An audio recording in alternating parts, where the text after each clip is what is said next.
And on the other big story, on Extra Point, as promised, the BJP government in Delhi tabled the CAG report, which the Aam Aadmi Party hadn't tabled in the assembly. Fireworks.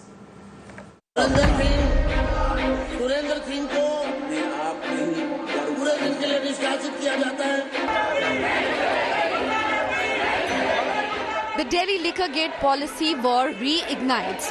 The CAG report on the contentious liquor policy was tabled in the assembly on Tuesday by the newly minted BJP government. Bharat के नियंत्रक एवं महालेखा परीक्षक का दिल्ली में शराब के विनियम और आपूर्ति पर निष्पादन लेखा परीक्षा प्रतिवेदन वर्ष 2024 का प्रतिवेदन संख्या नंबर 1 की प्रतियां सदन पटल पर प्रस्तुत करती हूं। India Today accessed exclusive details of the CAG report, which shows alleged loopholes in the Kejriwal-era excise policy. As per the report, the control of licenses was held by only few members and the excise policy risked monopoly and creation of cartels.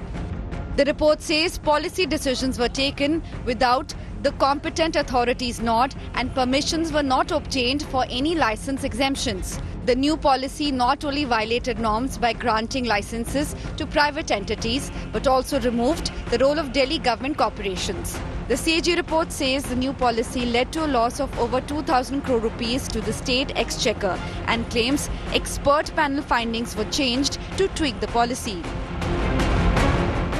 Delhi सरकार ने मामले में तत्परता से काम नहीं लिया। Court में आने के बाद भी सरकार अड़ी रही रिपोर्ट को अपने पास दबा के रखने में। The CAG report also explains how the massive losses were incurred. The total loss to exchequer from the implementation of excise policy was over 2,000 crore rupees. Of this, a loss of 941 crore rupees was due to zonal license exemptions and another 890 crore rupees loss due to non-tendering of retail licenses. शराब की दलाली करने की इतनी ज्यादा इच्छा शक्ति थी उनकी कि उसके लिए उन्होंने न जाने कितने नियमों को ताक पे रख दिया। मैं पढ़ रहा था कि रीटेंडर ना होने से लगभग 890 करोड़ का नुकसान हो गया। The Aam Aadmi Party claims no proof yet has been found to back the claims. 2 साल से भाजपा की सरकार की सभी एजेंसियों को बिना परमिशन के असंवैधानिक तरीके से आम आदमी पार्टी के नेताओं के पीछे लगाया गया। आज तक कुछ निकाल तो नहीं पाई।